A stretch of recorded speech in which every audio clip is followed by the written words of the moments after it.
My wife said her ex was coming to her birthday. Be cool or we're done. I shook his hand and said, "She's all yours, man. I'm leaving." She handed me an ultimatum at 7 in the morning, standing in our kitchen in Greensboro, North Carolina, like she was reading me a weather report. Not a conversation, not a question, a declaration. My ex is coming to my birthday party on Saturday. Be cool about it or we're done. I was still holding my coffee, still half asleep, still wearing the same work shirt I had been wearing since Tuesday because I had a mulching job in Burlington. The truck broke down on I-40, and I had not slept more than 5 hours in 3 days. Melanie stood there in her silk robe with her arms crossed, looking at me like she was waiting to see if I was going to be difficult. I set my mug down. I looked at her and I said, "I'll be very cool." She smiled. She actually smiled like she had won something. She had no idea what she had just given me permission to do. My name is Travis Calloway. I'm 41 years old. I run a landscaping company called Calloway Green out of Greensboro, and I've been building it from nothing for 11 years. Before that, I was a groundskeeper at a golf course out in High Point. And before that, I was a kid from Burlington who never had 2 dimes to rub together and figured out early that dirt and sweat were the only things standing between me and the life I wanted. I am not a dramatic man. I do not enjoy confrontation. I am the kind of guy who shows up early, stays late, and does not say much unless he has something worth saying. My employees will tell you I am fair. My clients will tell you I am reliable.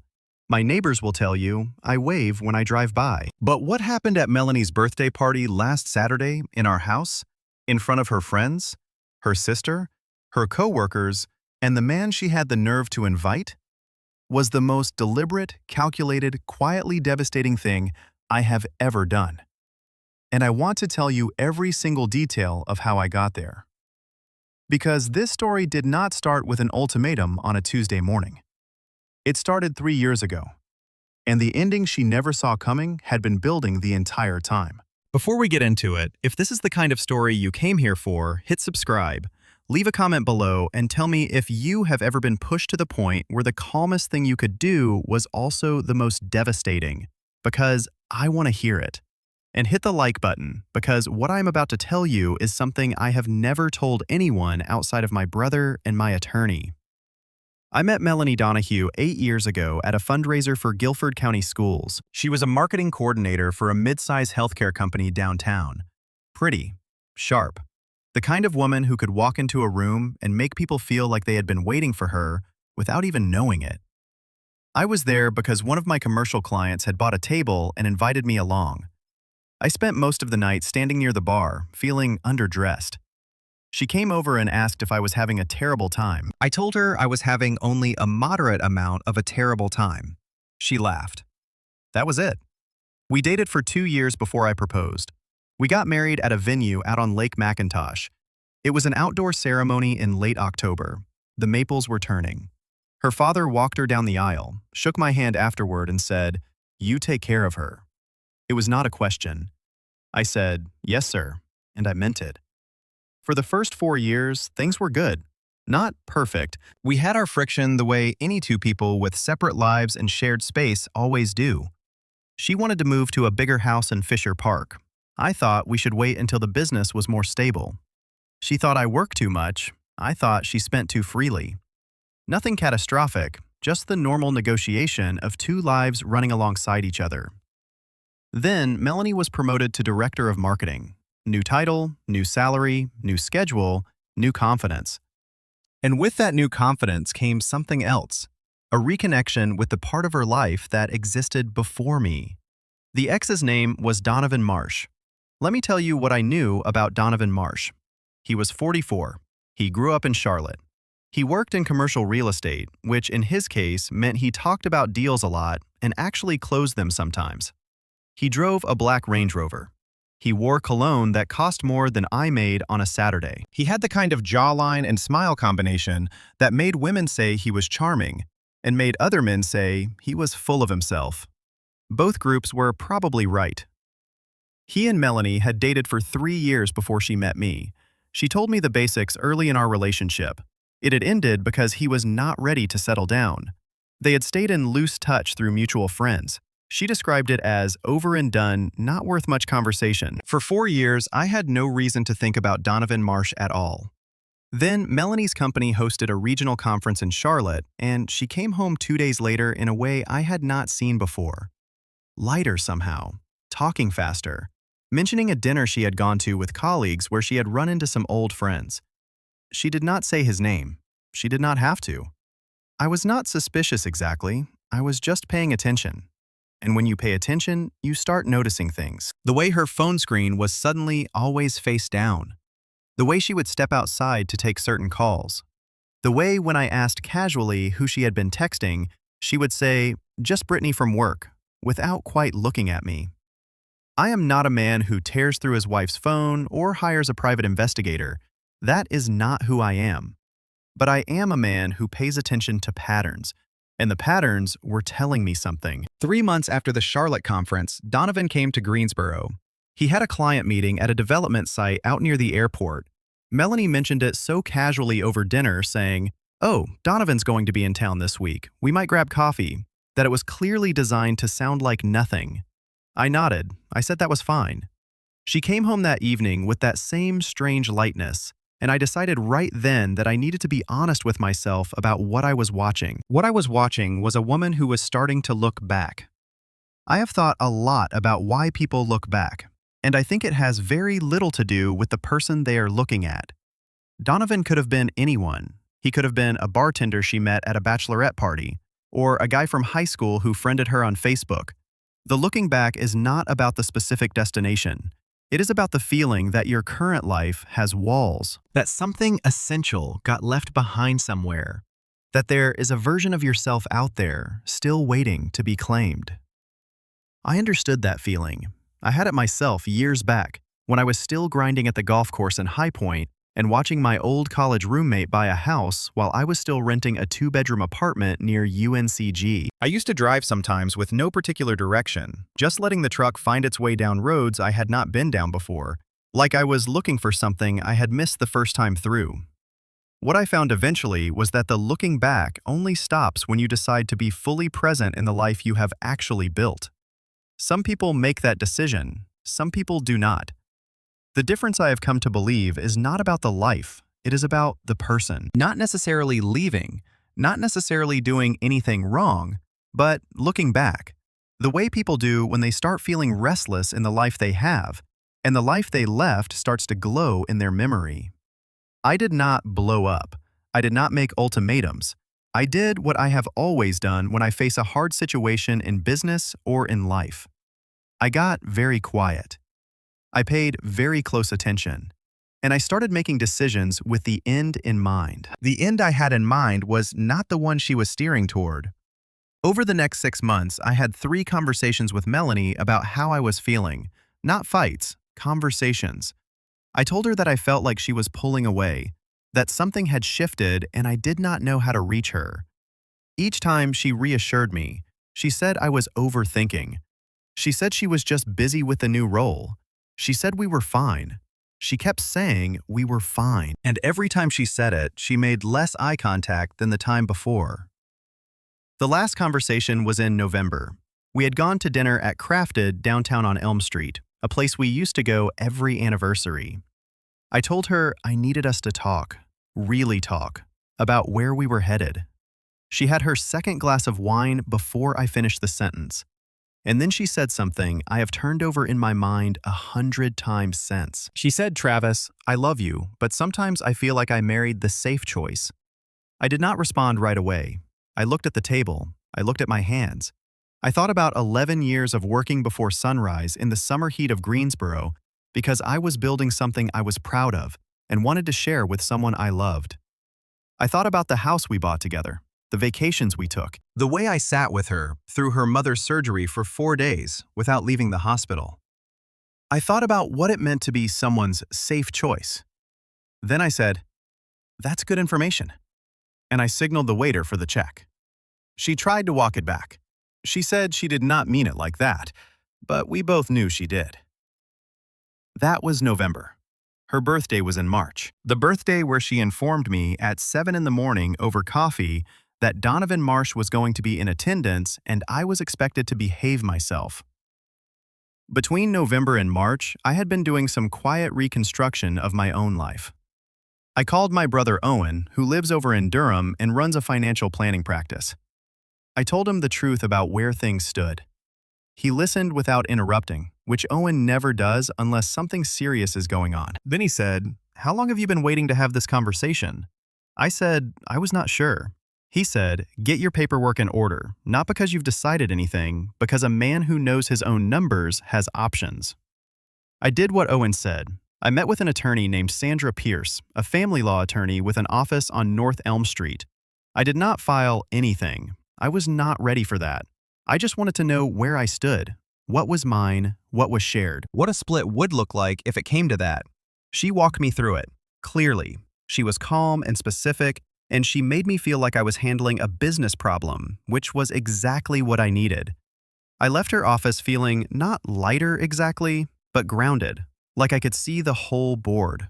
I also quietly rerouted several of my business accounts and spoke to my accountant Ray about structuring Callaway Green in a way that clarified what was personal and what was business. Nothing deceptive, nothing hidden, just clean, clear lines that had been blurry for years, because I had been operating on trust without documentation, which is the kind of thing you do when you are certain your life is permanent, and stop doing when you are not. And I started making changes in my daily life that were so small, Melanie probably did not even register them, but together, they added up to a man who was quietly, incrementally becoming someone who did not need her approval to feel okay about himself. I started running again, every morning at 6 around the Latham Park Loop. I started calling Owen once a week. I had dinner with my old crew from the golf course days. Guys I had let drift away over the years because Melanie always found them rough around the edges. I started reading again, something I had not done regularly in years. I would sit in the backyard on a Sunday morning with a book and a cup of coffee, not filling the space with noise. Some of those changes were practical. Some of them were just about remembering who I was before I had spent years quietly reshaping myself around someone else's preferences. You do not notice it happening in real time. You make small adjustments, one at a time. You stop calling that friend because she does not like him. You stop spending Sunday mornings the way you used to because she prefers brunch. You stop talking about your business struggles because the conversation always seems to land on how stressed it makes her. Each adjustment is small. Together, they add up to a version of yourself you barely recognize. One morning in February, I was running the Latham Park Loop, and I passed the pond at the south end of the trail, where I used to fish as a kid when my uncle lived nearby. I felt something open up in my chest, like a window had been unlocked that I had not even noticed was closed. I kept running. I thought about the kid who used to fish in that pond. I thought about the man I had become. I thought about whether that man would recognize himself if he looked hard enough. I was not plotting revenge. I want to be precise about that. I was becoming the version of myself that had existed before I spent years trying to be who Melanie needed me to be. And then the birthday came. The party was set for Saturday afternoon. Melanie had rented out the back of a wine bar on Spring Garden Street called the Vine Room. About 30 people were coming. Her coworkers, her girlfriends, her sister Kayla, and Kayla's husband. A couple she and I had been friends with for years named Phil and Andrea. A nice group. I knew most of them. I liked most of them. I had been involved in the planning because that is who I am. I had paid for the venue deposit. I had arranged for the cake from Maxie B's Bakery on Walker Avenue, Melanie's favorite. I had coordinated the floral arrangement with a friend who runs a shop on Battleground Avenue. I had done all the things a husband does when his wife has a birthday. The morning of the party, I got up early. I made breakfast, eggs and toast, and fruit the way Melanie likes it. I left it on the counter with a card I had written by hand. Then, I went out to run. When I got back, she was in the kitchen in her robe reading the card. She looked up and said thank you, genuinely. And for just a moment, she looked like herself before everything changed. I nodded. I went to shower. At 2 in the afternoon, we drove over to the Vine Room together. I helped carry things in. I talked to Phil and Andrea when they arrived. I got Melanie's sister a glass of champagne. I was in every measurable way a perfectly attentive husband. Donovan arrived at 4. I saw Melanie's face change from across the room. It lit up. Not the way a face lights up when an old friend walks in. The way a face lights up when someone you have been waiting for finally appears. He was exactly what you would expect. Tall, well-dressed, that smile.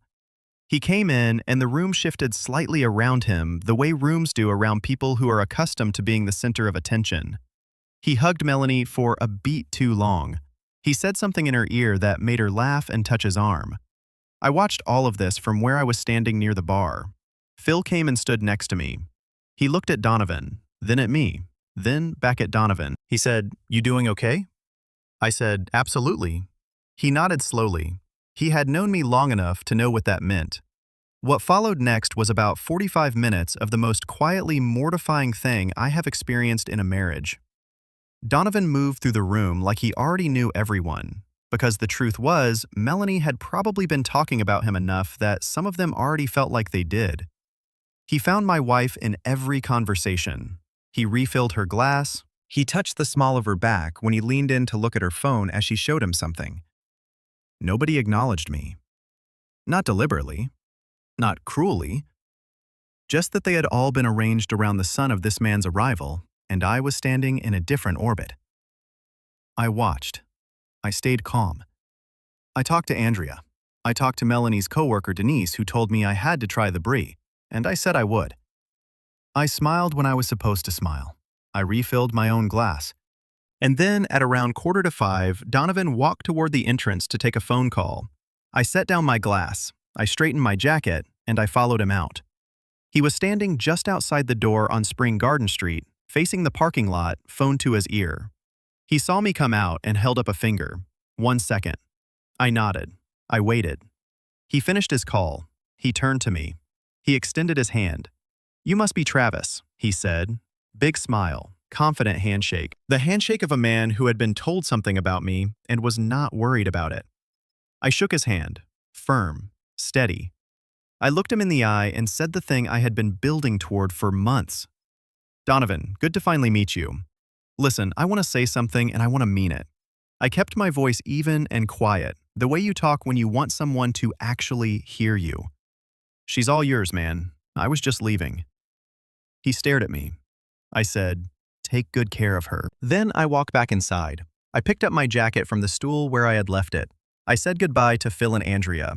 I told Melanie's sister Kayla it was a great party, and to tell the birthday girl I said happy birthday. Then I walked out through the front door of the Vine Room onto Spring Garden Street. I sat in my truck for a moment. Somewhere behind me, I could already feel the moment when Donovan walked back in and said something to Melanie. Or maybe said nothing and just looked at her a certain way. I could picture her scanning the room and not finding me. I thought about what Donovan's face had looked like when I said it. He had not expected it. That was the thing about men like Donovan. They are accustomed to being the threat husbands have to manage. They walk into a room expecting to encounter nervousness or false warmth or barely contained hostility. What they are not prepared for is a man who looks them in the eye and hands them exactly what they came for with complete composure and then leaves. He had wanted to be the exciting option, the road not taken, the proof that there was something better out there. I made him the responsibility. I started the truck. I drove home. I want to tell you what happened next, but first, I want to tell you why I did it the way I did. Because I had 300 different ways to end that marriage. I could have made a scene. I could have pulled Melanie aside and told her everything I had been feeling since November. I could have filed papers in February and handed them to her at the party, like some kind of dramatic gesture. I could have confronted Donovan. I could have called Kayla and told her what was going on. I could have done a dozen things that would have been louder and messier and would have made people feel like they had witnessed something. But what I understand about dignity is this. It does not announce itself. It does not need an audience. It does not require the other person to crumble in front of everyone for you to feel like you won. Real dignity is the quiet decision to stop participating in something that is beneath you. Melanie had handed me an ultimatum because she wanted me to be present, compliant, and small at a party designed to showcase someone else. And I had showed up. I had done everything right. Then I had walked out on my own terms, calmly, graciously, in a way that left her with absolutely nothing to argue against. She could not call me a scene maker. She could not call me irrational. She could not tell people I had humiliated her. All she could say was that I left. And the only thing that explained why I left was the situation she had created. I was home by 5:30. I poured myself a bourbon. I sat in the backyard and looked at the garden I had put in last fall. Ornamental grasses along the fence line. Black-eyed Susans near the back corner. A Japanese maple I had pruned myself that was just starting to show new growth. I thought about the fact that I had planted all of it knowing I might not be the one who stayed there to watch it grow. That thought hurt. I am not going to tell you it did not. But there is a difference between something hurting and something being wrong. Melanie called at 6:14. I let it ring. She called again at 6:20. I let it ring. At 6:42, she sent a text that said, "Where are you? What happened? Please call me." I did not respond. She came home at 8:30. The party had ended early, according to what I pieced together afterward from Andrea, who called me the next morning because she is good people and she was worried about me. Melanie had spent the last hour of the party not really present. Donovan had left relatively soon after I did, and the energy of the room had collapsed in a way nobody could quite explain or recover from. Melanie walked in the back door and found me sitting at the kitchen table with a glass of water and my phone face down in front of me. She looked like she had been crying in the car. She said, "Why did you leave?" I said, "I told you I'd be cool. I was very cool." She said, "Travis, that's not what I meant." I said, "I know what you meant. I want to make sure you know what I meant." What followed was a 2-hour conversation that I am not going to reproduce in full, but I will tell you the shape of it. She cried. She said she had not done anything wrong. I said I agreed with her. She had not done anything I could point to and call wrong. I said what I could point to was a marriage that had been declining for 18 months while I tried to address it and she reassured me everything was fine. And a birthday party where she had invited her ex-boyfriend and told me to behave myself. And taken together, those things told me something I needed to listen to. She asked if I was ending our marriage over a birthday party. I said no. I'm ending it over November. Over 3 conversations where I told you I was losing you and you told me I was imagining things. I'm ending it because you told me I was the safe choice and you didn't take it back when you had the chance. I'm ending it because we both already know where this is going and I'd rather leave with my self-respect than stay until you make it official. She said Donovan was not what she was looking for. She said she did not know what she was looking for. She said she needed time to figure that out. I said I understood that. I said I genuinely hoped she found it. She said, "I don't want a divorce." I looked at her for a long moment. Then I said, "I know you don't, but I do." I moved out 3 weeks later. I am staying with Owen in Durham temporarily while some things are sorted out. Sandra Pierce has been thorough and fair, and I have nothing but respect for the way she has handled this. The business is mine, structured cleanly, documented clearly, the way it should have been years ago. The house will need to be sorted, but we are both being adults about it, which is more than I expected and something I am grateful for. Donovan, for what it is worth, is apparently no longer in the picture. Melanie's sister Kayla called me 2 weeks after the party. She got my number from Andrea and said she wanted me to know she thought I had handled everything with more class than anyone in that situation deserved. She said Donovan had called Melanie twice after the party and then stopped, which is what men like Donovan do when the complication becomes real. She said her sister was a mess. I told Kayla I was sorry to hear that. I meant it. I was genuinely sorry for Melanie's pain. Ending a marriage is not a victory. There is nothing fun about standing in your own kitchen and telling the woman you married that you want a divorce. I do not recommend it. I do not celebrate it. But I will tell you this. The morning after that conversation, I woke up early. I made coffee. I sat on the back steps of Owen's house in Durham. The sun was coming up over the tree line, and I felt something I had not felt in a long time. Not happy exactly, not relief exactly, just present. Like I was fully in my own life again, for the first time in years. I thought about the morning 3 months earlier when Melanie handed me the ultimatum over coffee and waited to see if I was going to be difficult. I thought about how she smiled when I said I would be cool, like she had won something.